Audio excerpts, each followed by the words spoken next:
प्रकृतिवाद और शिक्षा। तो यहाँ पे आप देख रहे हैं प्रकृतिवाद शब्द है वो इंग्लिश शब्द नेचुरलिज्म का हिंदी रूपांतरण है। ठीक है, नेचुरलिज्म शब्द दो शब्द से बना है। नेचुरलिज्म शब्द नेचुरल प्लस इज्म। तो नेचुरल आपको पता है इसका अर्थ होता है प्रकृति, नेचर का मतलब प्रकृति, और नेचुरल का मतलब हो गया प्रकृति से संबंधित, और इज्म का अर्थ मतलब हो गया सिद्धांत या कोई प्रणाली या कोई बात।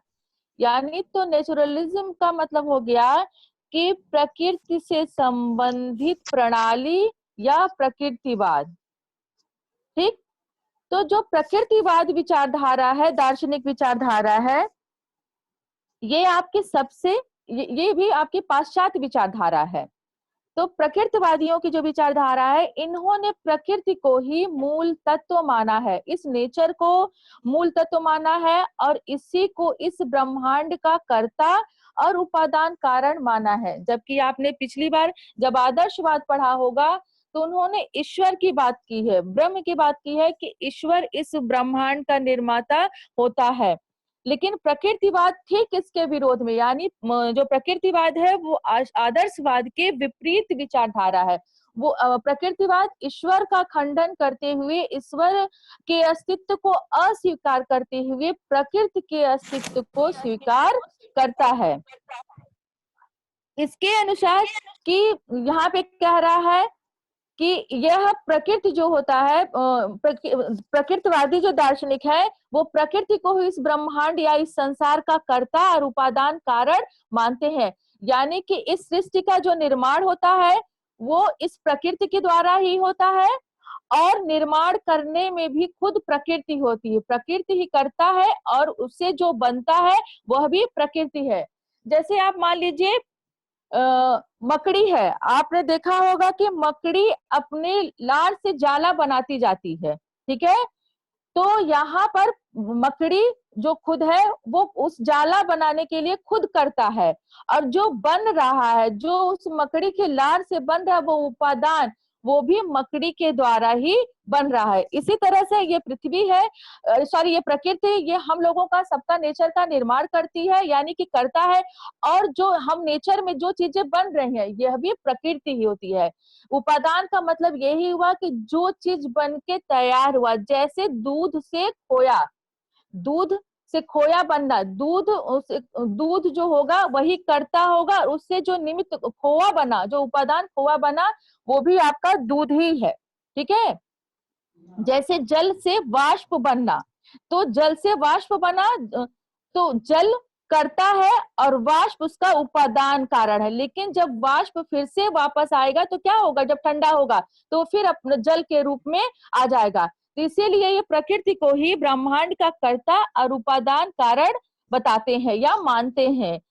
इनकी विचारधारा जो है ये केवल भौतिक ब्रह्मांड में आस्था रखती है। ठीक है, जो यानी जो ये संसार है, जो मनुष्य है, जो भी इस संसार में जीवित प्राणी है, निर्जीव है, इसको ही ये, इसमें ही आस्था रखती है, इस भौतिक ब्रह्मांड में ही आस्था रखती है, और प्रकृति को ही सर्वोत्तम सत्ता मानती है, यानी परमात्मा के अस्तित्व को अस्वीकार करती है। कहती है जो ये पृथ्वी, ये प्रकृति है, ये संसार जो चल रहा है वो प्रकृति के द्वारा ही चल रहा है, प्रकृति ही सर्वोत्तम सत्ता है, और अध्यात्म को किसी भी प्रकार कोई महत्व नहीं देती है।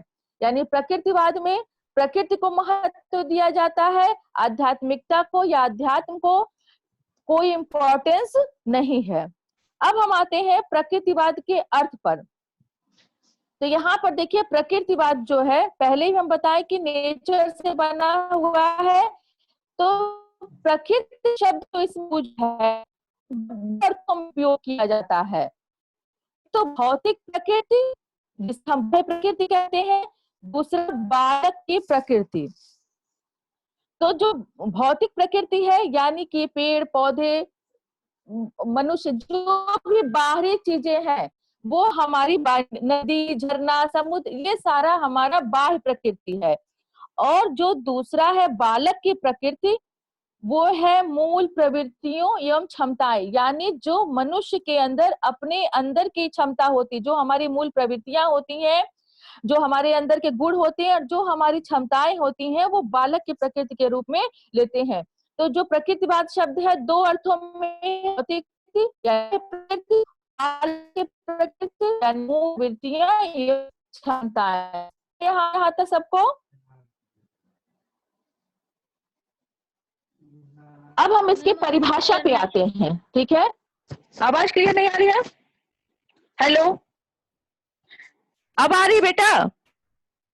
हेलो, पढ़ाई समझ में आया? आप लोग बताते। देखिए प्रकृतिवाद, तो प्रकृतिवाद का अर्थ है, कह रहा है कि प्रकृतिवाद जो प्रकृति शब्द को लिया है वो दो अर्थ में लिया है, उस शब्द को दो अर्थ में प्रयुक्त किया है। पहला भौतिक प्रकृति, ठीक है, भौतिक प्रकृति यानी कि जो सांसारिक प्रकृति है, बाह्य प्रकृति भी इसको कहते हैं, जैसे कि हम मनुष्य है, पृथ्वी, सॉरी, पेड़ पौधे, नदी, झरने, ये सारी चीजें जो है जीव और निर्जीव सारी वस्तुएं, सजीव निर्जीव जो सारी वस्तुएं हैं, ये आपका भौतिक प्रकृति के अंतर्गत आएगा, प्रकृति के अंतर्गत आएगा। लेकिन जो दूसरे अर्थ में लिया है प्रकृति का शब्द का अर्थ, वो है बालक की प्रकृति। बालक की प्रकृति यानी जो मनुष्य है, जो बालक है, उसके अंदर की जो शक्तियां हैं, मूल प्रवृत्तियां हैं, हमारी क्षमताएं हैं, जो हमारे गुण है, उसको वो बालक की प्रकृति के रूप में लिया है। क्लियर हो गया? Yes ma'am. चलिए अब हम प्रकृतिवाद को परिभाषा के रूप में समझेंगे। तो जेम्स वार्ड ने इसकी परिभाषा दी है कि प्रकृतिवाद वह सिद्धांत है जो प्रकृति को ईश्वर से पृथक करता है, ठीक है। यानी प्रकृतिवाद सिद्धांत में ईश्वर को कोई स्थान नहीं दिया जाता है, इस नेचर इसे अलग कर देता है, नेचर को ही सब कुछ मानता है, इस प्रकृति को सब कुछ मानता है, और आत्मा को पदार्थ के अधीन करता है। यानी हमारे अंदर जो आत्मा है, जो मनुष्य है, जो भी जीवधारी प्राणी है, वो परमात्मा के अधीन नहीं है, वो पदार्थों के अधीन है जो इस प्रकृति में के द्वारा मिलते हैं, और अपरिवर्तनीय नियमों को सर्वोच्चता प्रदान करता है। यानी ऐसे नियम जो परिवर्तनीय नहीं होते, जिनमें परिवर्तन ना हो, उनको सर्वोच्चता प्रदान करता है, ठीक है। प्रकृतिवाद वह सिद्धांत है जो प्रकृति को ईश्वर से पृथक करता है, आत्मा को पदार्थ के अधीन करता है, और अपरिवर्तनीय नियमों को सर्वोच्चता प्रदान करता है। इस तरह से जेम्स वार्ड ने प्रकृतिवाद को परिभाषित किया, ठीक है। यस। अब हम इसकी हम दूसरी,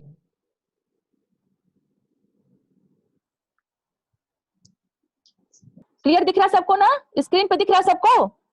यस मैम। ब्राइस ने प्रकृतिवाद की जो परिभाषा दी, उन्होंने कहा कि प्रकृतिवाद एक प्रणाली है जिसकी प्रमुख विशेषता क्या है? आध्यात्मिकता का विरोध या बहिष्कार करना, ठीक है। यहाँ पर भी यही बात किया गया है कि प्रकृतिवाद एक ऐसी प्रणाली है जहां पर आध्यात्मिकता का विरोध किया जाता है, बहिष्कार किया जाता है, यानी कि अध्यात्म का कोई स्थान नहीं है। अगर सब कुछ मिलाकर एक परिभाषा दें आपको कि एक कंक्लूजन के रूप में, ठीक है, उसको हमने नोट नहीं किया है, तो इसकी परिभाषा होगी, अगर हम प्रकृतिवाद के सारे तत्वों को मिलाकर उनके सारे गुणों विशेषताओं के आधार पर परिभाषित करें, तो वह परिभाषा होगी कि प्रकृतिवाद पाश्चात्य दर्शन की वह विचारधारा है जो इस ब्रह्मांड को प्रकृति जन्य मानती है, यानी कि संसार को प्रकृति द्वारा निर्मित मानती है, और यह मानती है कि यह भौतिक संसार ही सत्य है। यानी जो जगत हमें दिख रहा है, ये बाह्य जगत, भौतिक जगत, यही सत्य है, इसके अतिरिक्त कोई आध्यात्मिक संसार नहीं है। यानी कि जो हम भगवान की, स्वर्ग नरक, ये सब की कल्पना करते हैं, प्रकृतिवाद इनके अस्तित्व को स्वीकार नहीं करता है। यह ईश्वर के अस्तित्व को स्वीकार नहीं करती और आत्मा को पदार्थ जन्य चेतन तत्व मानती है। यानी जो हमारी आत्मा है, जो जीवधारी प्राणी है, वो पदार्थ जन्य चेतन तत्व है, पदार्थों से निर्मित तत्व है। और यह प्रतिपादन करती है कि मनुष्य जीवन का उद्देश्य सुख पूर्वक जीना है। ठीक है, इसने क्या उद्देश्य बनाया मनुष्य के लिए कि मनुष्य का जीवन उद्देश्य जो है सुख पूर्वक जीना है, जिसे प्राकृतिक जीवन जीने या प्रकृति के अनुकूल जीने द्वारा प्राप्त किया जा सकता है। यानी कि जब हम प्रकृति के द्वारा जीना सीखेंगे या प्रकृति के साथ अनुकूलन कर सकेंगे, तब हम सुखपूर्वक जीवन को प्राप्त कर सकेंगे। एक बार फिर से सुन लीजिए कि प्रकृतिवाद पाश्चात्य दर्शन की वह विचारधारा है जो इस ब्रह्मांड को प्रकृति जन्य मानती है और यह मानती है कि यह भौतिक संसार ही सत्य है और इसके अतिरिक्त कोई आध्यात्मिक संसार नहीं है। यह ईश्वर के अस्तित्व को स्वीकार नहीं करती और आत्मा को पदार्थ जन्य चेतन तत्व मानती है और यह प्रतिपादन करती है कि मनुष्य जीवन का उद्देश्य सुख पूर्वक जीना है, जिसे प्राकृतिक जीवन जीने अर्थात प्रकृति के अनुकूल जीने द्वारा प्राप्त किया जा सकता है। ठीक है, इस परिभाषा के द्वारा पूरा प्रकृतिवाद का सार तत्व इसमें समाहित है। ठीक है, इस परिभाषा के द्वारा हम प्रकृतिवाद को पूरी तरह से समझ सकते हैं, जो हमने दो परिभाषाओं में और उसके बताया है। तो इन परिभाषाओं के बाद हम आते हैं प्रकृतिवाद की विशेषताओं पर। इनके जो इन परिभाषाओं और इनके विचारों के आधार पर हम विशेषताओं पर आते हैं। तो जो पहली विशेषता है वह है कि प्रकृतिवाद प्रकृति को सर्वोपरि मानता है। ठीक है, सबसे ज्यादा सर्वोच्च स्थान किसे देता है? प्रकृति को। और ईश्वर आत्मा आदि की सत्ता को, ईश्वर आत्मा यानी ईश्वर की आत्मा को जो हम स्वीकार करते हैं, आदर्शवाद स्वीकार करता है, ईश्वर आत्मा आदि की सत्ता को यह नहीं मानता। जो दूसरी विशेषता है कि संसार की उत्पत्ति प्रकृति से हुई है और अंत में सभी कुछ प्रकृति में ही विलीन हो जाता है। इनके अनुसार क्या है कि इस संसार की उत्पत्ति, हर चीज की उत्पत्ति प्रकृति से हुई है और अंत में सब कुछ प्रकृति में ही विलीन हो जाता है। जैसे मान लीजिए हम लोगों का मनुष्य शरीर, आपको पता है 5 तत्वों से मिलकर बना हुआ है, जो नेचर से ही मिलते हैं हमें।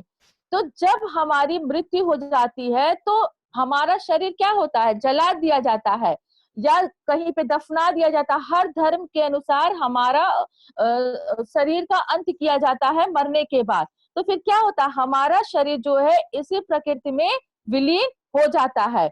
जैसे हमने मकड़ी का भी उदाहरण आपको दिया था कर्ता और उपादान कारण में, कि जब मकड़ी अपने लार से जाल बनाता है और फिर क्या होता है, उसका जाल जो होता है मकड़ा अपने में समाहित भी कर लेता है। ठीक है, तो यही चीज है कि इसके अनुसार इसकी एक विशेषता है कि संसार की उत्पत्ति प्रकृति से हुई है और अंत में सभी कुछ जो होते हैं प्रकृति में ही विलीन हो जाता है। तीसरा पॉइंट जो है इसकी विशेषता का, वह है कि यह संसार भौतिक है। ठीक है, और तथा आध्यात्मिकता का विरोध करता है। चौथा है आत्मा को पदार्थ के अधीन स्वीकार करता है। जो हमने आपको पहले भी परिभाषा में भी बताया कि जो हमारी आत्मा है उसे ईश्वर का तत्व, परम तत्व, परमात्मा का तत्व नहीं माना जाता है। ये प्रकृतिवादी आत्मा को पदार्थ के अधीन स्वीकार करते हैं कि आत्मा का निर्माण पदार्थों के द्वारा जो प्रकृति में विद्यमान है उनसे बनता है या उनसे इनका निर्माण होता है। ठीक है, नेक्स्ट पॉइंट है कि सत्य ज्ञान का अनुभव एवं बोध, यानी जो जिस सत्य ज्ञान की बात ये करते हैं, ठीक है, उसका जो हमें अनुभव या बोध, यानी उसको हम समझ पाए, बोध कर पाए, अपने में समाहित कर पाए, वह सिर्फ इंद्रियों के द्वारा होता है, हमें प्राप्त होता है। इसलिए सत्य ज्ञान का अनुभव एवं बोध प्राप्त करने में ये इंद्रियों को अधिक महत्व देते हैं। आपको पता है हमारी 5 इंद्रियां, है। सारे स्टूडेंट्स को पता होगी ना हमारी 5 इंद्रियां हैं। Yes ma'am. ठीक, तो इन इंद्रियों के द्वारा जो ज्ञान मिलता है, हमें जो अनुभव मिलता है, ये इसी ज्ञान को सच्चा ज्ञान मानते हैं। जैसे कोई जलती हुई चीज को हम छू लेंगे तो हम समझ जाएंगे कि ये जल रहा है। आप ठंडे पानी में से भी भाप निकलता है, बहुत ठंडा पानी हो तो भाप निकलता है कि नहीं निकलता है? बहुत बर्फ जैसा पानी हो तो उसमें से भाप निकलती है कि नहीं निकलती है? निकलता है। और गर्म पानी से भी भाप निकलती है। लेकिन अगर हमें पहले से अनुभव नहीं है, हम इसके पहले कभी बर्फ को या गर्म पानी का अनुभव नहीं किए हैं, तो जब हम अपने त्वचा के द्वारा, अपनी त्वचा इंद्री के द्वारा स्पर्श करेंगे, टच करेंगे, तो हमें ठंडा या गर्म का एहसास होगा। तो हमें पता चल जाएगा कि बर्फ का जो प्रकृति है वो ठंडी है, और गर्म पानी का उससे हम जल जाएंगे, वो जलता है। ठीक, तो ये इंद्रियों द्वारा प्राप्त ज्ञान को ही महत्व देते हैं। अब हम आते हैं शिक्षा पर। ठीक है, कि प्रकृतिवादी शिक्षा को किस रूप में लेते हैं। तो प्रकृतिवादी जो थे, प्रकृतिवादी दर्शन है, इन्होंने शिक्षा के अलग अलग पहलुओं पर, विविध पहलुओं को नवीनता दिया है। ठीक है, शिक्षा के अलग अलग आयामों को इन्होंने नवीन रूप प्रदान किया है। इनके अनुसार, प्रकृतिवादियों के अनुसार, वास्तविक शिक्षा वह शिक्षा होती है जो मनुष्य को उसके प्रकृति के अनुकूल का विकास करने एवं जीवन को सुखमय बनाने में सहायता करे। यानी प्रकृतिवादियों के अनुसार सच्ची शिक्षा वह है, सच्चा ज्ञान वह है जिस ज्ञान के द्वारा हम इस प्रकृति में, इस प्राकृतिक वातावरण में अनुकूलन कर सके, अपने शरीर का विकास कर सके और अपने जीवन को सुखमय बनाने में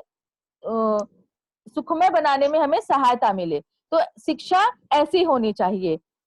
इसके अलावा प्रकृतिवादी जो विचारक जो थे, वो पुस्तकीय ज्ञान का विरोध करते थे। ये पुस्तकीय ज्ञान को शिक्षा नहीं मानते थे। इनके अनुसार शिक्षा का स्वाभाविक विकास ही, मतलब शिक्षा के द्वारा स्वाभाविक विकास की प्रक्रिया को ही ये शिक्षा मानते थे। प्रकृति के अनुसार जो मनुष्य का विकास हो रहा है, प्राकृतिक वातावरण में हो रहा है, अपने आप जो स्वभावतः विकास होता जा रहा है, उसी को ये शिक्षा मानते थे। ठीक है, इसमें इन्होंने, हर्बर्ट स्पेंसर ने परिभाषा भी दी है कि शिक्षा का अर्थ अंतः शक्तियों का बाह्य जीवन में समन्वय स्थापित करना है। परिभाषा दी है कि शिक्षा का अर्थ अंतः शक्तियों का बाह्य जीवन में समन्वय स्थापित करना है। यानी बालक के अंदर, जो हमने आपको बताया था, बालक के प्रवृत्ति, मूल प्रवृत्तियां एवं क्षमताएं होती हैं। तो जो हमारे अंदर अंतः शक्तियां हैं, उसका हम, जो हमारा बाह्य जीवन है, प्राकृतिक जीवन है, जो इस भौतिक संसार में हम जी रहे हैं, उसके साथ समन्वय स्थापित करना, कोऑर्डिनेशन बनाना या सामंजस्य स्थापित करना, ये इसकी परिभाषा है हर्बर्ट स्पेंसर के अनुसार। दूसरा, रूसो ने इसकी परिभाषा दी शिक्षा के, कि सच्ची शिक्षा वह है जो व्यक्ति के अंदर से प्रस्फुटित होती है। ठीक है, यानी हमारी अंतरिक शक्तियों से प्रस्फुटित हो और यह उसकी अंतर्निहित शक्तियों की अभिव्यक्ति है। ठीक है, यह किसी बाहरी ज्ञान को, वेद के ज्ञान को, शास्त्र के ज्ञान को नहीं मानते। इनका कहना कि जो हमारे अंदर शक्तियां हैं वो अपने आप से प्रस्फुटित हो और उन्हीं शक्तियों की आत्मविभक्ति हो, वही शिक्षा है। अब हम आते हैं आपके कुछ प्राकृतिकवादी शिक्षा दार्शनिकों पे। जो प्रमुख थे, इसमें रूसो का नाम आता है, बेकन है, स्पेंसर है और कमेनियस है। ठीक, अब हम चलते हैं इन शिक्षा की परिभाषाओं के आधार पर और प्रकृतिवाद के जो विचारधारा है उनके आधार पर हम इनकी विशेषताओं पर चलते हैं कि प्रकृतिवादियों ने जो शिक्षा का परिभाषित किया, जो शिक्षा बनाई, उसकी क्या विशेषताएं हैं। तो सबसे पहला जो पॉइंट है आपका है बाल केंद्रित शिक्षा। बाल केंद्रित शिक्षा की बात कर रहा है, यानी कि यहाँ पर बालक को केंद्र मान रहा है, महत्वपूर्ण स्थान जो है वो बालक को दे रहा है, चाइल्ड सेंटर्ड एजुकेशन। जबकि इसके विपरीत आदर्शवाद में अध्यापक को यानी शिक्षक को महत्वपूर्ण स्थान दिया जाता है, परंतु प्रकृतिवाद में बालक को महत्वपूर्ण स्थान दिया जाता है, सर्वोपरि स्थान बालक को ही माना जाता है। और बालक को केंद्र मानकर ही पाठ्यक्रम में शिक्षक एवं परीक्षा में उस तरह की बनाई जाती है कि बालक के अनुसार ही हो, यानी शिक्षक पाठ्यक्रम एवं परीक्षा में बालक को ही महत्वपूर्ण स्थान दिया जाता है। दूसरा आपका जो विशेषता है वह है प्रकृति का अनुसरण।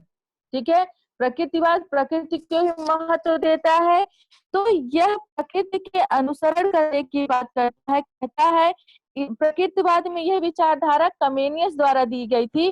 कमेनियस ने कहा कि प्रकृति का अनुसरण करो, प्रकृति में विश्वास रखो, इसके द्वारा ही हमारा स्वाभाविक विकास होगा। यानी कि जब हम प्रकृति का अनुसरण करेंगे तब हमारा जो अपना स्वाभाविक, हमारे जो अंदर की शक्तियां हैं, हमारी मूल प्रवृत्तियां हैं, उनका स्वाभाविक विकास होगा।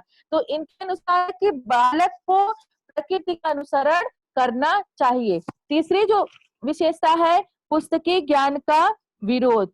ये पुस्तकीय प्रकृतिवादी जो विचारक थे, ये पुस्तकीय ज्ञान को आवश्यक नहीं मानते थे, ये पुस्तकीय ज्ञान का विरोध करते थे। उनका मानना था कि जब शिक्षा का आधार सीखना, निरीक्षण एवं अनुभव होना चाहिए, तो सीखना हम खुद से सीखें, निरीक्षण हम खुद से करें और अनुभव हमें खुद से प्राप्त होगा। इसलिए इन्होंने शिक्षा में उन पद्धतियों और विद्यालयों में उन पुस्तकों को हटाकर इन्होंने कहा कि जो बालक जो सीखे वो अपनी अनुभवों के द्वारा सीखे, अपने इंद्रियों के द्वारा सीखे, वही ज्ञान सच्चा ज्ञान होगा। इसलिए इन्होंने पुस्तकीय ज्ञान का विरोध किया। अब आते हैं हम अगले जो विशेषता है निषेधात्मक शिक्षा। हमने इसको यहाँ पर पॉइंट आउट किया है।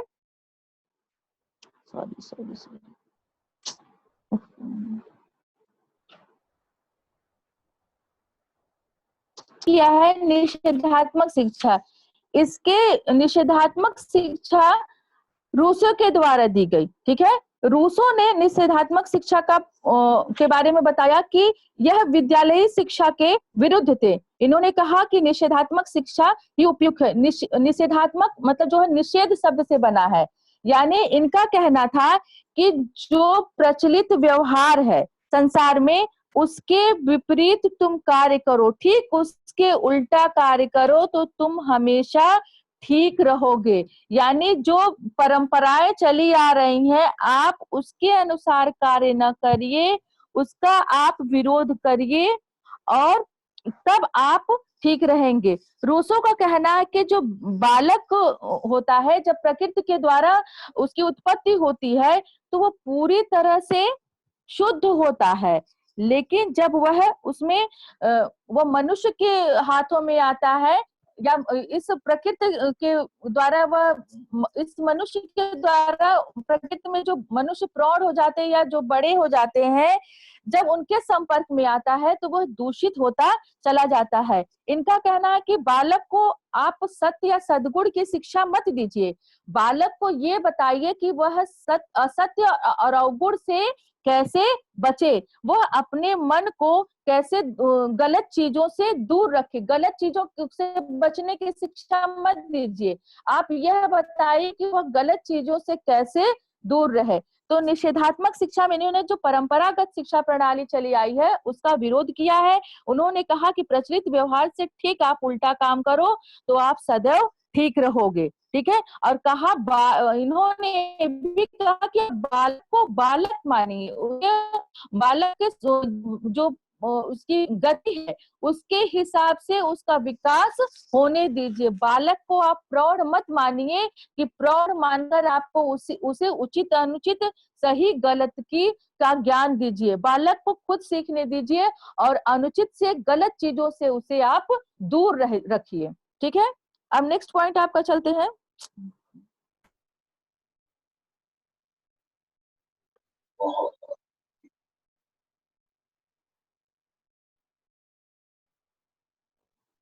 कि इंद्रिय प्रशिक्षण पर बल।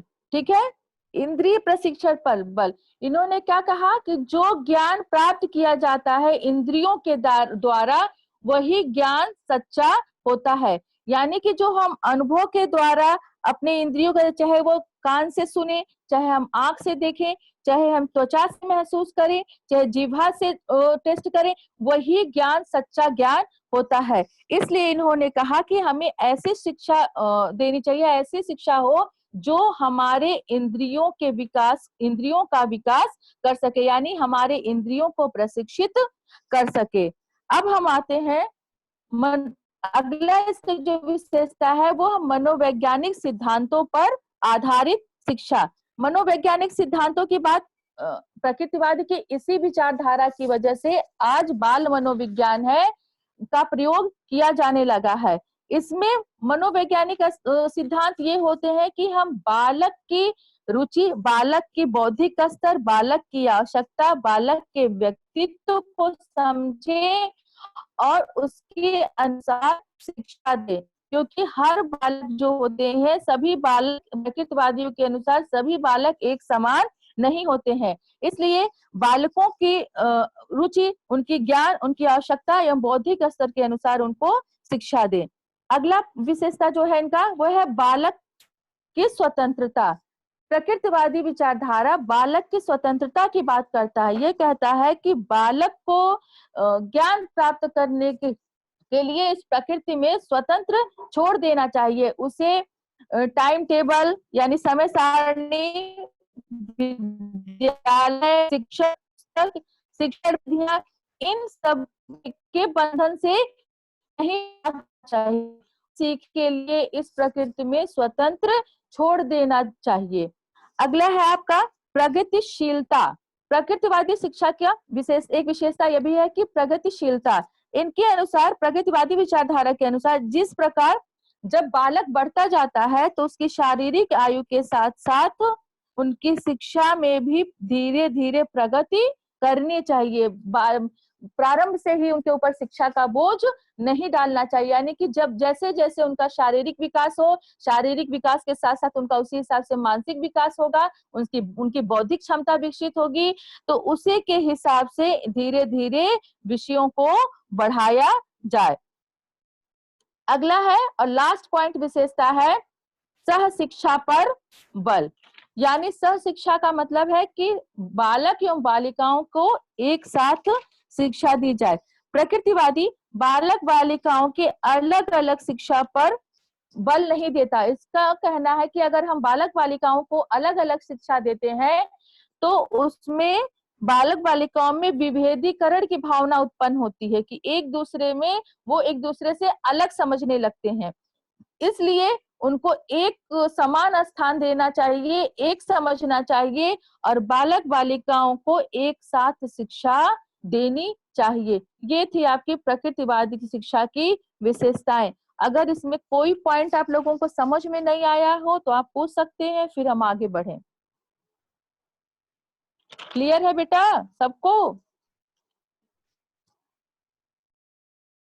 आगे बढ़ते हैं तब।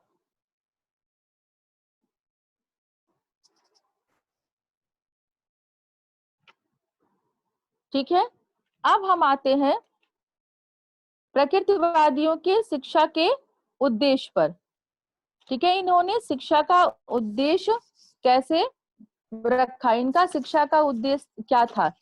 तो सबसे पहला इन्होंने यहाँ पे देखिए पॉइंट है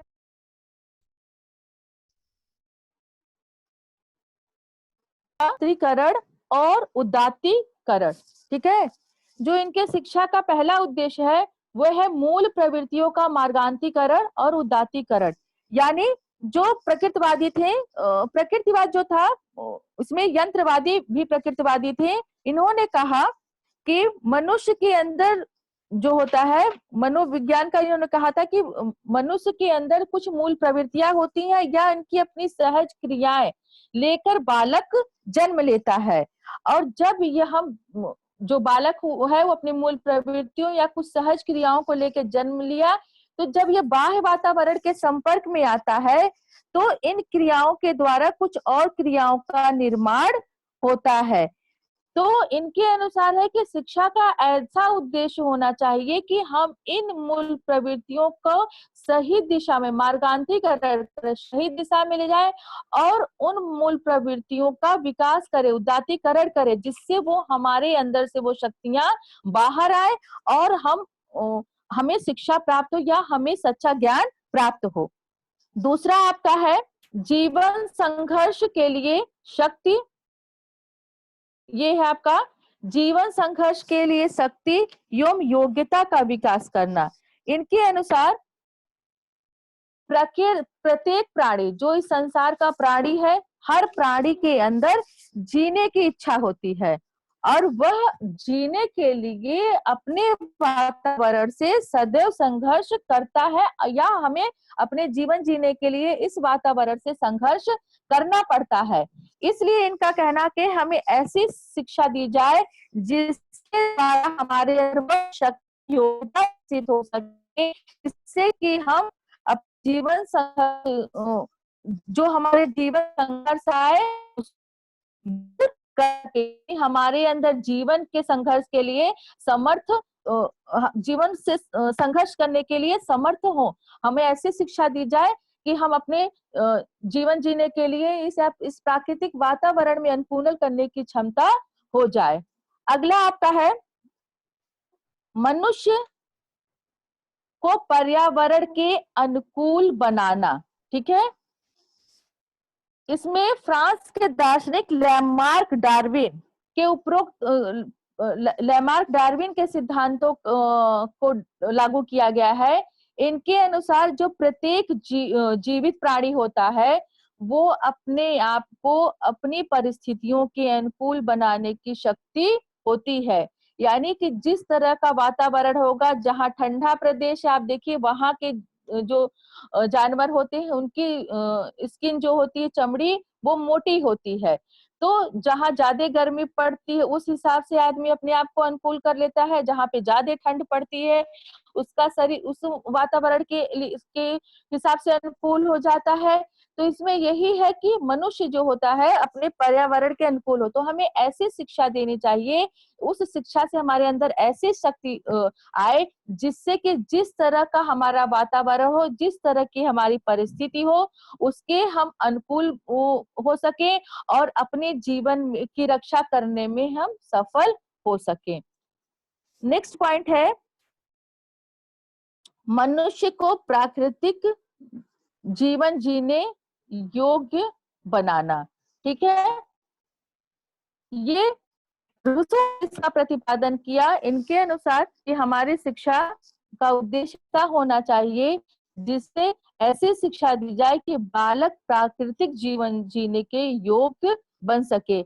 इनके अनुसार कहा कि विधाता ने या प्रकृति ने, इन्होंने प्रकृति को ही विधाता माना, सभी वस्तुओं को अच्छा बनाता है, लेकिन उन वस्तुओं से छेड़छाड़ मनुष्य करता है।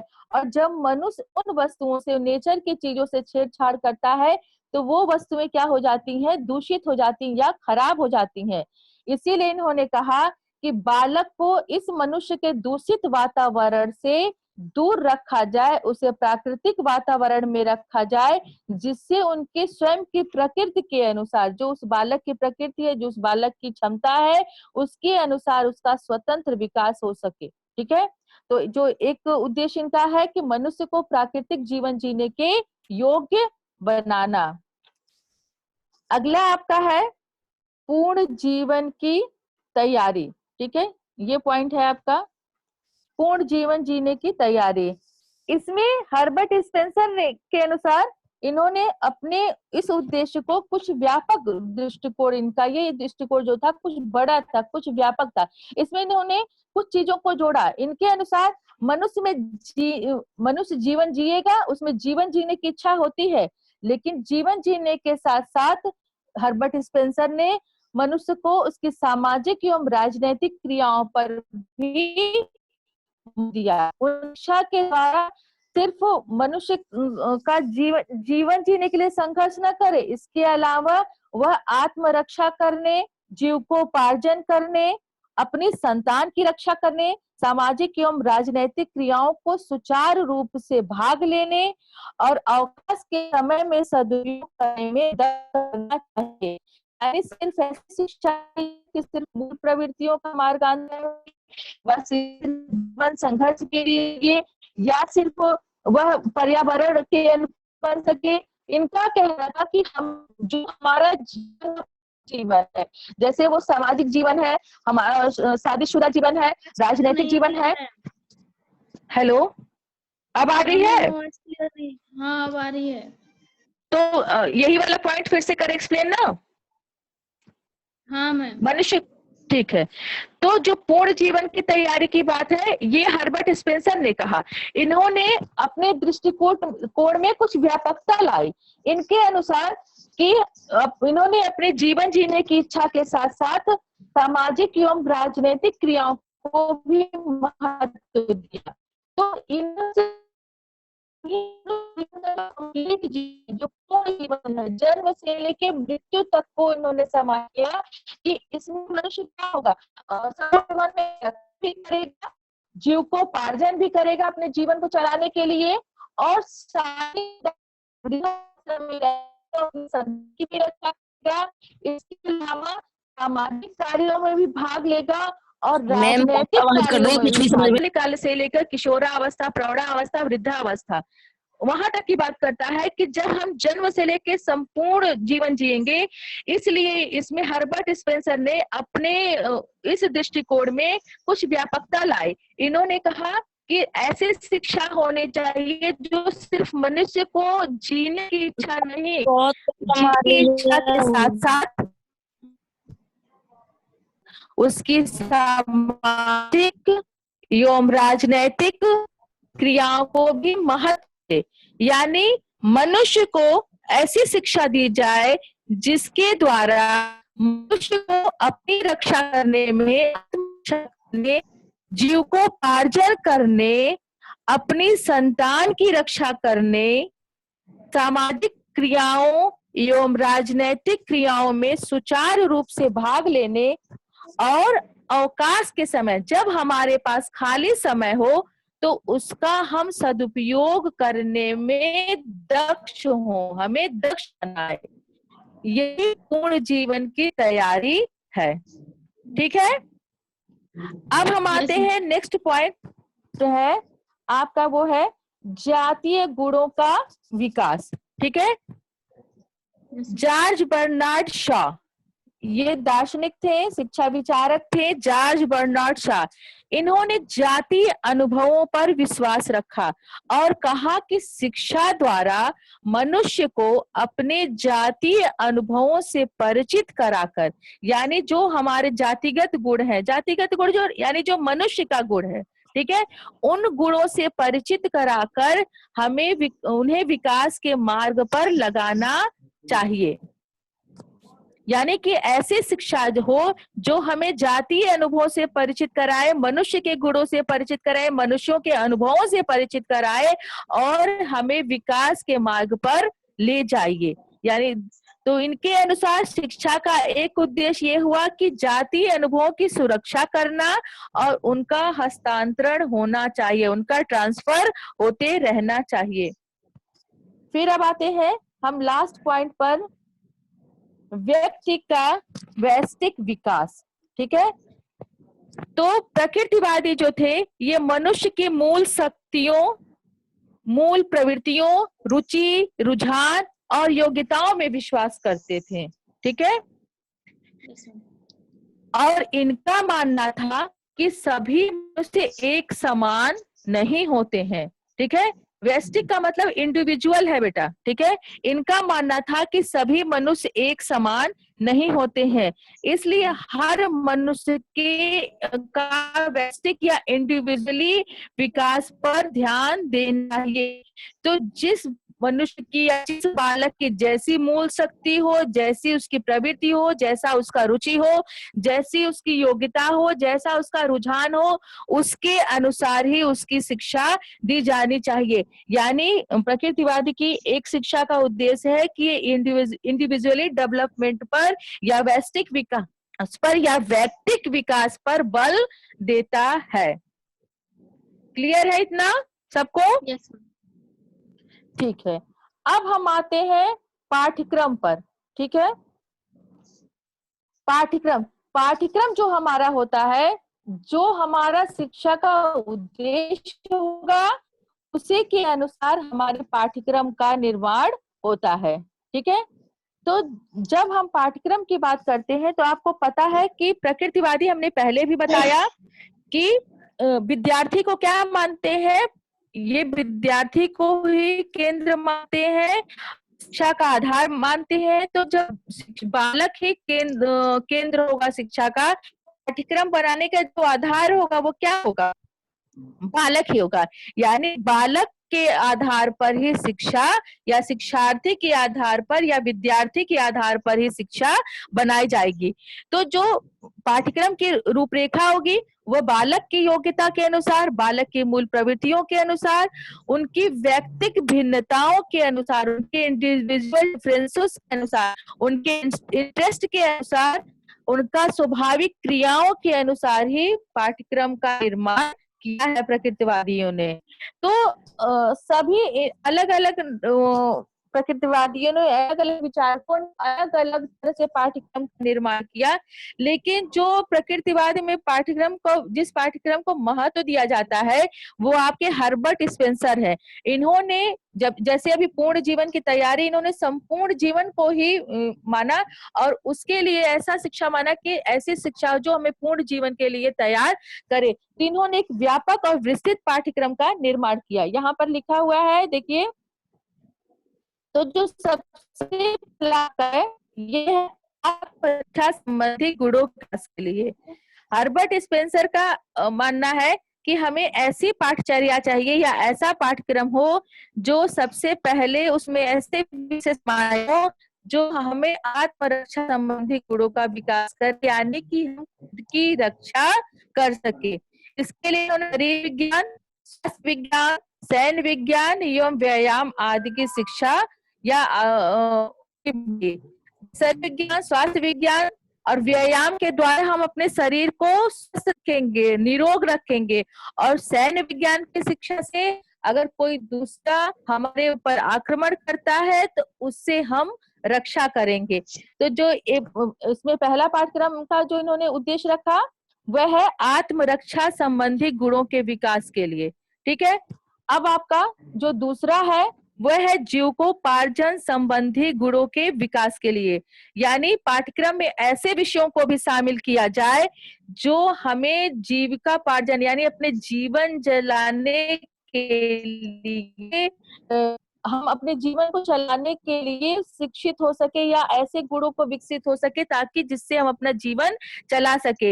इसके लिए इन्होंने विविध प्रकार के वैज्ञानिक विषय रखे, अलग अलग विषय रखे, गणित रखा, भूगोल रखा, जिसकी शिक्षा के द्वारा हम जीविकोपार्जन को प्राप्त कर सके, यानी अपने जीवन के खर्च को चला सके। फिर है आपका संतति पालन के गुणों का विकास करना। यानी शिक्षा का पाठ्यक्रम में ऐसे विषयों का भी समावेश किया जाए जिससे कि हम जब गृहस्थ आश्रम में प्रवेश करें और हमारे बच्चे हो तो उनका भी पालन कर सके, उनका और उनके, इसके लिए उन्होंने यौन विज्ञान, स्वास्थ्य विज्ञान और बाल मनोविज्ञान और गृह विज्ञान, इन विषयों का समावेश किया। अब हम चलते हैं, जो अगला है आपका अवकाश के समय के सदुपयोग के लिए। इन्होंने पाठ्यक्रम में ऐसे विषयों को भी शामिल किया कि जब हमारे पास छुट्टी हो, जब हमारे पास समय हो, अवकाश हो, तब हम उस टाइम का भी सदुपयोग करें, व्यर्थ उसको न जाने दें। इसके लिए इन्होंने थोड़ा मनोरंजन वाले विषयों को रखा जिससे कि हमारे कलात्मक विकास हो सके हमारे अंदर, जैसे संगीत, ललित कलाएं और साहित्य। ठीक है, और फिर आपका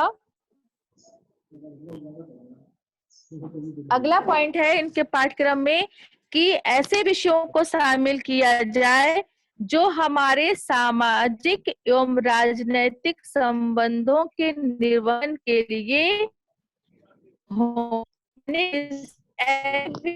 पढ़ाया ऐसा कि यार सामाजिक एवं राजनैतिक जीवन का भी निर्वाह कर सके। इसके लिए इन्होंने सामाजिक विज्ञान या समाज विज्ञान, यानी जो समाज से रिलेटेड विज्ञान है कि हम समाज को समझ सके, इतिहास, अर्थशास्त्र और राजनीति शास्त्र को शामिल किया। ये इनकी पाठचर्या थी प्रकृति के अनुसार, जो हार्वर्ड जॉनसन ने व्यापक या बड़े दृष्टिकोण से दिया। क्लियर है?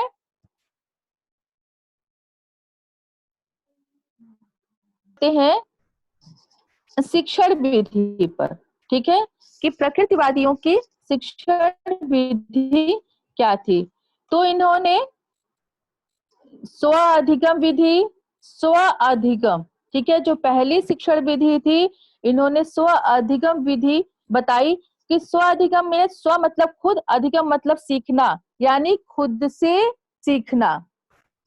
दूसरा है, इन्होंने कहा करके सीखना या क्रिया द्वारा सीखना, यानी लर्निंग बाय डूइंग। इस विधि के जो जनक थे, करके सीखना विधि के जनक, वो जॉन डीवी थे, ठीक है। इन्होंने कहा कि जब बालक खुद कर सीखता है तो ज्ञान स्थायी होता है। तो जो दूसरी विधि है वह करके सीखना या क्रिया विधि।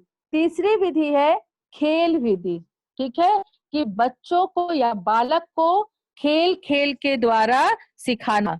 तो इसके जो जन्मदाता है वो हेनरी कोल्डवेल कुक है। खेल विधि के जो जन्मदाता है हेनरी कोल्डवेल कुक है।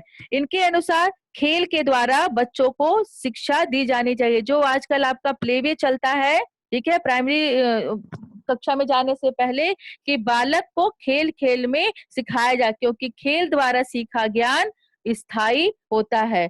फिर हम आते हैं भ्रमण विधि पर। भ्रमण का मतलब देशाटन या घूमना, पिकनिक जिसको आप कहते हैं, टूर जिसको कहते हैं, ठीक है। तो इनका कहना है कि इस विधि के द्वारा बच्चों को घुमाकर विषय से रिलेटेड, प्रकृति के वातावरण में, मतलब जो भी विषय है उससे रिलेटेड वातावरण में घुमाकर बच्चों को शिक्षा दी जाए। क्योंकि जो बच्चा घूम कर शिक्षा प्राप्त करेगा, खुद देख कर शिक्षा प्राप्त करेगा, अनुभव पाकर शिक्षा प्राप्त करेगा, तो वो ज्ञान क्या होगा, स्थायी होगा। इसके जो जनक थे वो थे पेस्टोलॉजी। भ्रमण विधि के जो जनक थे वो पेस्टोलॉजी थे। इसका उदाहरण आप एक तरह से समझिए कि अगर हमसे कोई ताजमहल के बारे में बताता है या लाल किला के बारे में बताता, आप ताजमहल ले लीजिए कि हम कभी ताजमहल देखे नहीं है, उसकी फोटो नहीं देखे हैं, और कोई ताजमहल के बारे में बताता है कि ये सफेद संगमरमर की इमारत है, इसमें ऐसे गुंबज है, बड़ा सा बना हुआ महल टाइप की डिजाइनिंग है, तो हम बस एक इमेजिन कर पाएंगे, उसको हम उतनी तरह से पूरी तरह से समझ नहीं कर पाएंगे। लेकिन अगर हमें भ्रमण विधि के द्वारा या ताजमहल के पास ले जाया गया तो क्या होगा, तब हम ताजमहल को कभी भी भूल नहीं पाएंगे, वो हमारे मन मस्तिष्क में विद्यमान रहेगा। और जब भी ताजमहल का नाम लिया जाएगा तो उसकी जो पिक्चर होगी, इसकी इमेज होगी, उसकी छाया प्रति होगी, वो हमारे आंख में अपने आप बन जाएगी। ठीक है। अगला है अनुभव द्वारा सीखना। जब हम अनुभव के द्वारा सीखेंगे, यह भी ज्ञान स्थायी होता है। जैसे अगर कोई बालक बार बार लैंप को या लालटेन को या आग को छूना चाह रहा है, तब तक उसे ज्ञान नहीं है कि यह गर्म है, इसको छूने से हम जल जाएंगे। ठीक है। आप ये अपने जीवन में देखते भी होंगे छोटे बच्चों के द्वारा कि बच्चों को अगर गर्म चीजें छूते हैं तो बच्चों को कहा जाता है गर्म है, गर्म है, तो बच्चा फिर भी छूना चाहता है। लेकिन अगर एक बार बच्चा छू लिया और उस चीज से वो जल गया, तो फिर उससे बच्चा तुरंत दूर हट जाता, खुद कहता आ गर्म होता है ना। तो यह ज्ञान जो होता है अनुभव द्वारा सीखना होता है। तो अनुभव द्वारा सीखना भी ज्ञान जो होता है स्थायी होता है। यह भी प्रकृतिवादियों की एक शिक्षण की विधि थी। फिर हम आते हैं जो इनकी अगली विधि है प्रचलित इसमें थी, वो डाल्टन विधि है। ठीक है। डाल्टन विधि के जो प्रणेता थे या जनक थे वो हेलेन पार्कहर्स्ट थे। ठीक है, हेलेन पार्कहर्स्ट ने डाल्टन विधि के जनक है। तो इसे प्रयोगशाला विधि भी कहा जाता है। इनके अनुसार बालक को टाइम टेबल में या पुस्तकीय शिक्षा में बांधना नहीं चाहिए, शिक्षक की कक्षा के रूप में बांधना नहीं चाहिए। बालक को स्वतंत्र छोड़ देना चाहिए, वो अपनी क्षमता के अनुसार अपने कार्यों को करे। एक प्रयोगशाला के रूप में कि जिस बालक की क्षमता होगी वो 1 महीने में कार्य को करेगा, जिसकी क्षमता होगी वो 1.5 महीने में, किसी के अंदर उस तरह की क्षमता होगी तो वो 1 हफ्ते में ही अपने कार्य को कर लेगा। यानी बालकों के अनुसार शिक्षा दी जाए, इसको प्रयोगशाला विधि भी कहते हैं। अगली विधि जो इनके शिक्षण की है वो ह्यूरिस्टिक विधि है। ठीक है, ह्यूरिस्टिक विधि यानी खोज विधि। इसके जो जनक है वो आर्मस्ट्रांग है। तो इनका कहना है कि ह्यूरिस्टिक शब्द जो होता है, कौन बताया था? आर्मस्ट्रांग। ठीक है, ह्यूरिस्टिक मेथड जो है ग्रीक के ह्यूरिस्टिक शब्द से बना हुआ है। ठीक है, ह्यूरिस्टिक शब्द ग्रीक के ह्यूरिस्टिक से बना हुआ है। इसमें ग्रीक में ह्यूरिस्टिक का अर्थ होता है मैं खोज करता हूं। यानी कि बच्चों को जितना संभव हो खोजने के लिए प्रोत्साहित किया जाए। बच्चों को कोई टॉपिक दे दिया जाए, बच्चों से कहा जाए कि वो खुद उसके बारे में खोजे, उसके बारे में जाने, उसके बारे में कार्य करे। यानी कि यह भी क्या है, बाल केंद्रित विधि में आता है। तो ह्यूरिस्टिक पद्धति भी इनकी एक विधि थी जिसमें बालक को स्वयं सीखने के लिए प्रेरित किया जाता है। अगला है आपका मॉन्टेसरी पद्धति। ठीक है, इसके जो जन्मदाता थी, हेलो सुनाई दे रहा है? मॉन्टेसरी पद्धति, मॉन्टेसरी पद्धति के जो जनक थी वो मारिया मॉन्टेसरी थी। ठीक है, इनका भी कहना था कि बालक को, इनके अनुसार कहना था कि बालक के ऊपर प्रेशर नहीं डालना चाहिए। सबसे पहले इन्होंने एक शब्द बनाया था सबलप। ठीक है, इनके अनुसार जो शिक्षा देनी चाहिए, सबलप जो शब्द है, स का अर्थ है सुनना और ब का अर्थ है बोलना और ल का अर्थ है लिखना और प का अर्थ है पढ़ना। यानी सबसे पहले बच्चों में सुनने की क्षमता विकसित करनी चाहिए, फिर बोलने की, फिर लिखने की, फिर पढ़ने की। ठीक है, ये आपका मॉन्टेसरी पद्धति है। अब हम आते हैं अगली जो इनकी शिक्षण विधि है वो है निरीक्षण विधि। निरीक्षण विधि ऑब्जर्वेशन शब्द का हिंदी रूपांतरण है। तो ऑब्जर्वेशन या निरीक्षण मतलब किसी भी चीज के बारे में सूक्ष्म से सूक्ष्म, छोटी से छोटी चीज को ध्यान से देखना, उसका निरीक्षण करना। ये भी इस विधि में भी बालक को स्वतंत्र छोड़ा जाता है कि वह, हेलो, इस विधि में भी बालक को स्वतंत्र छोड़ा जाता है कि जिस भी चीज का ज्ञान करना है वो निरीक्षण करके अपने अनुभव के द्वारा, अपने इंद्रियों के द्वारा उसका निरीक्षण करे, अनुभव करे और उसका ज्ञान प्राप्त करे। ठीक है, लास्ट जो शिक्षण विधि इनकी है किंडरगार्टन पद्धति है। इस विधि, किंडरगार्टन मतलब होता है बच्चों का बगीचा। ठीक है, इसमें तो बच्चों का बगीचा पद्धति भी कहते हैं। इस विधि के जो जनक थे वो है फ्रोबेल। ठीक है, फ्रोबेल ने किंडरगार्टन पद्धति का विकास किया। इसमें जो छोटे बच्चे होते हैं, जो आजकल आपका प्लेवे ग्रुप है, वो किंडरगार्टन पद्धति पर ही है। इसमें बच्चों को वस्तुओं के द्वारा, खेल के द्वारा, क्रियाओं के द्वारा सिखाया जाता है। ये प्राथमिक कक्षाओं के लिए, छोटी कक्षाओं के लिए है। इसमें बालक जो होता है या बच्चे होते हैं वो आपस में बोलना, बातचीत करना, एक दूसरे के साथ रहना, ये सारी चीजें सीखते हैं, जो वर्तमान समय में प्ले ग्रुप या प्ले स्कूल चल रहा है। क्लियर है? ठीक है, अब हम आते हैं प्रकृतिवादी में शिक्षक को क्या स्थान दिया गया है।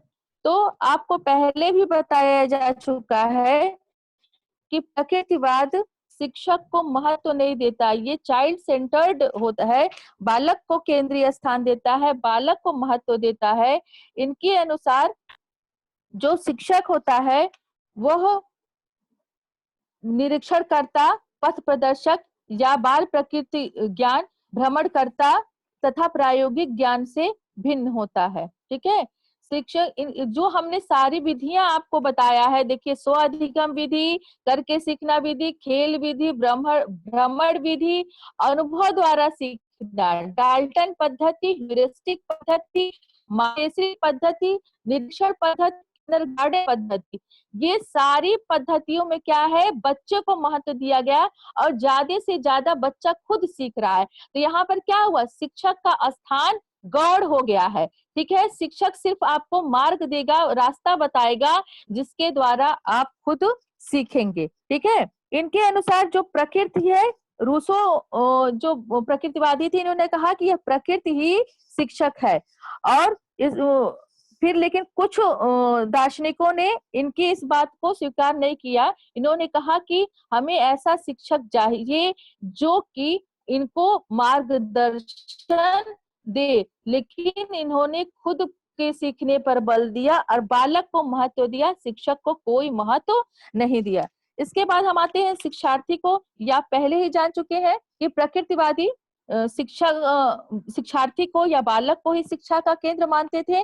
तो इन्होंने कहा कि जो बच्चा होता है वो शिक्षा ग्रहण करने के लिए पैदा नहीं हुआ है, अपितु उसका हमें विकास करने के लिए शिक्षा का निर्माण करना चाहिए। मतलब इन्होंने शिक्षा बच्चों के ऊपर थोपी नहीं, हमारे स्वभावतः विकास के लिए, हमारे अंदर की शक्तियों को विकसित करने के लिए, लेकिन बोझ के रूप में नहीं, वो स्वाभाविक रूप से विकसित हो, इसके लिए इन्होंने शिक्षा की बात कही है।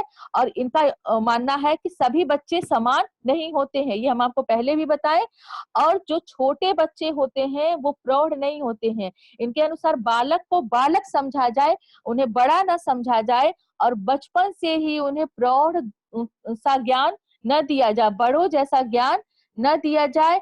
बच्चों की उनकी मूल प्रवृत्ति, उनकी रुचि, उनके रुझान, उनकी योग्यता, उनकी आवश्यकता का ध्यान में रखते हुए ही उनको शिक्षा दी जाए, या उनको वही चीज सिखाई जाए जिसके लिए वह योग्य हो या जिसमें उनकी रुचि हो।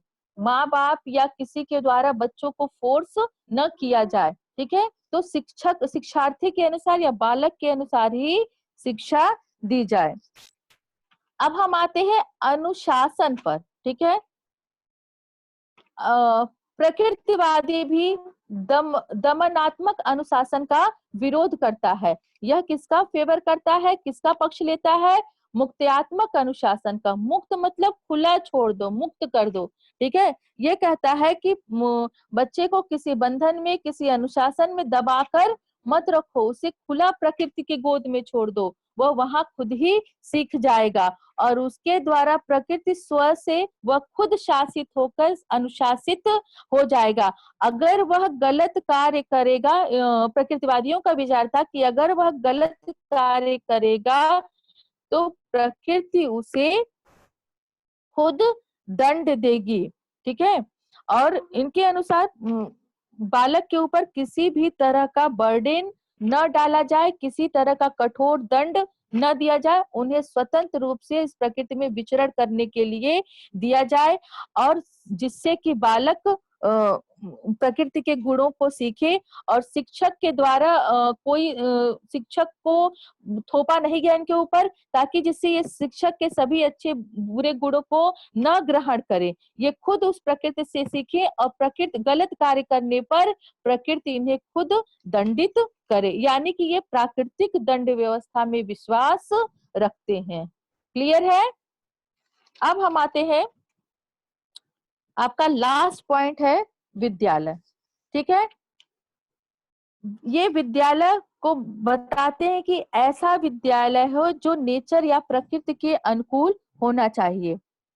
इन्होंने कहा प्रकृति की गोद में ही विद्यालय होना चाहिए और प्रकृति ही शिक्षक होना चाहिए। प्रकृतिवादियों का मानना है प्रकृति गोद में विद्यालय हो और शिक्षक का कार्य कौन करे, प्रकृति ही करे। इन्होंने कहा कि सामाजिक पर्यावरण चाहे जैसा हो, परंतु विद्यालयों का पर्यावरण ऐसा होना चाहिए कि जिससे बच्चों में वह सब सीखने की इच्छा जागृत हो जिससे मनुष्य ने अच्छाइयों के रूप में प्राप्त किया है। यानी बुराइयों को न सीखे, सिर्फ अच्छाइयों को सीखे। और विद्यालय में ऐसे स्थान में होना चाहिए जहां बालक का स्वाभाविक विकास करने के लिए स्वतंत्र पर्यावरण मिल सके, उसके ऊपर कोई भी बंधन न हो, बालक को खुला छूट दिया जाए, वह स्वतंत्र रूप से स्वाभाविक रूप से अपना विकास कर सके। यानी प्रकृतिवादी विद्यालय में समय सारणी, टाइम टेबल का कोई स्थान नहीं है। ये समय सारणी का विरोध करते हैं और इनका कहना है कि प्रकृति स्वयं अपना समय निर्धारित करती है। ठीक है, इन्होंने मतलब कहा कि जो प्रकृति है वो दो रूप में है, एक तो दिन और रात जो हमें कार्य करने की प्रेरणा देते हैं और रात हमें सोने की प्रेरणा देता है, और जो दूसरा है वो बच्चे की प्रकृति, यानी बच्चा अपने प्रकृति के हिसाब से अपने आप को विकसित करे या ऐसा विद्यालय का माहौल हो कि बच्चे की प्रकृति के अनुसार उसका विकास या उसे शिक्षित किया जाए। ये आपका टॉपिक प्रकृतिवाद और शिक्षा आज खत्म हो गया। पीयूष माइक बच्चों को ऑन कर दीजिए।